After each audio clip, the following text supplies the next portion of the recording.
MultimediaJay radio style.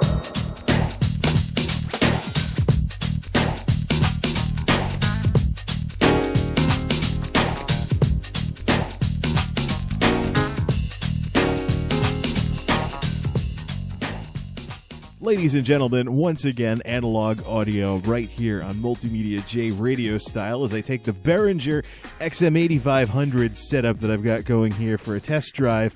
I actually found out that the microphone front panel jack, which is normally more something you'd want to use a gaming headset with, actually works better for this kind of stuff than the microphone, than the regular microphone jack, which has the options like the plus 20 dB, minus 20 dB sensitivity and all that stuff that computers come with. Anyways, with the new microphone up and running, there's a lot of stuff that we can discuss, beginning with the hiatus.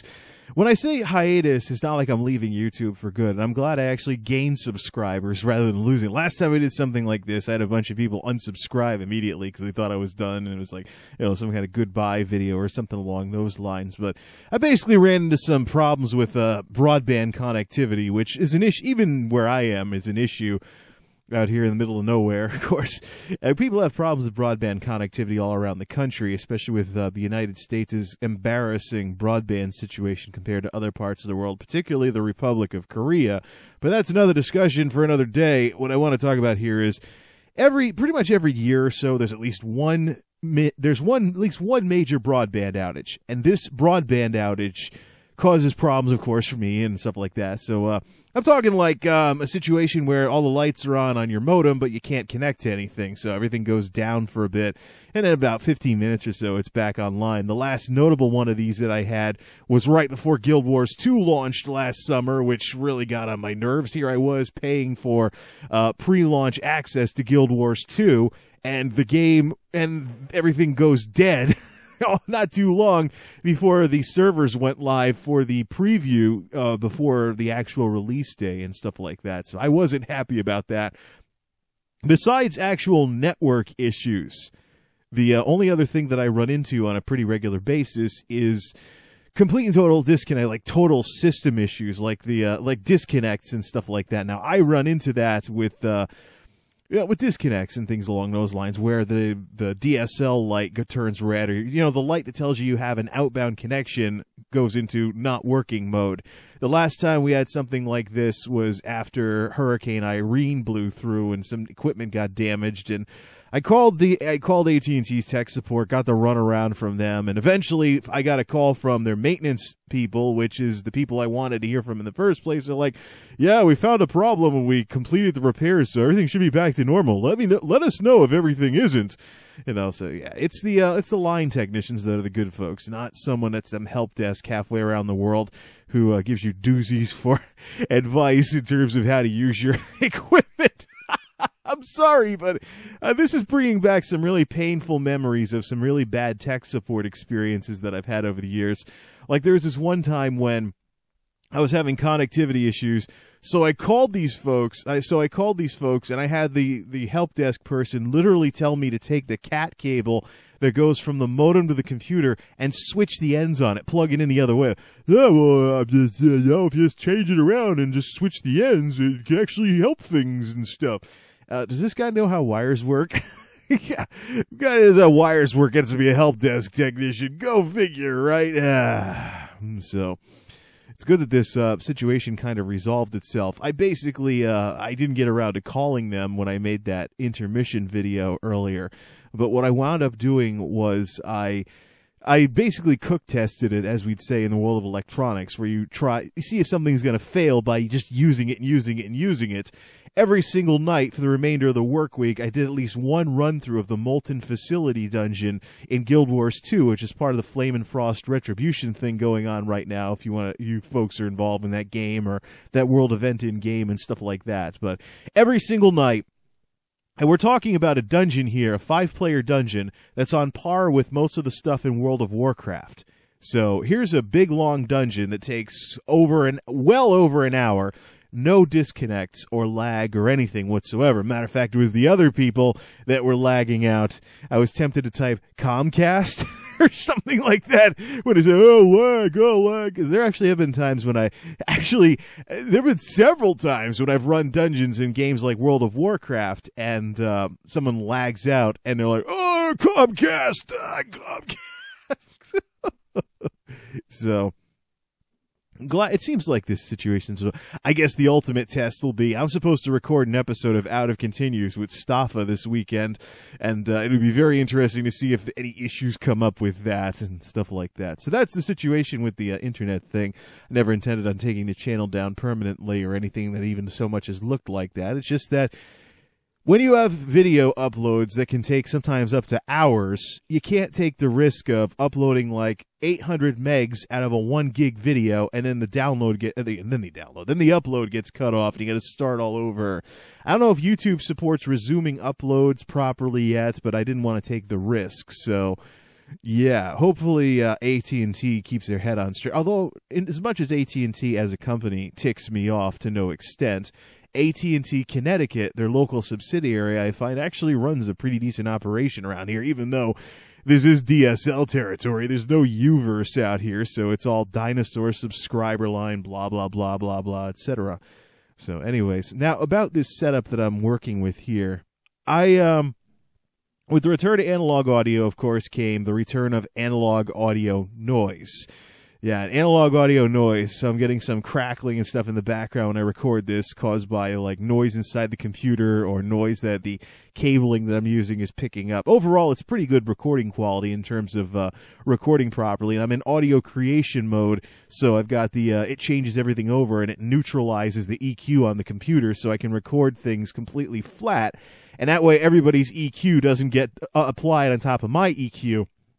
As most folks that'll be listening to this probably have EQ settings. They turn up the bass, turn up the treble, or something like that. And one of the most rookie mistakes anyone makes when they record is to keep the EQ turned on. So now the listener's EQ matches your EQ and stuff like that. Instead of having a neutral recording and then people can EQ it whatever way they want. It's kind of like digital noise reduction in Blu-ray movies, where if people want DNR or not want DNR, they usually have it built into their TV. But when Blu-rays are produced with DNR built in, it eliminates the choice in terms of whether someone wants to see the film grain or not, or whether they want to use the DNR on their TV or not, or something along those lines. So, very, very similar thing, except in the world of audio. As far as my setup goes, though, I've actually noticed that the recording over here isn't as good at Tuxedo, which is how I'm doing this radio style segment. The recording here on Tuxedo is not as good as the recording on piano, which bugs me because one of the differences between the two is their sound cards. One of the reasons why I have the sound card that I have in Tuxedo is because Creative decided they used to have a version of whatever cards they were making, Audigy, X-Fi, Live, etc., that would have front panels that were useful for people that want to like plug guitars in their computers and stuff.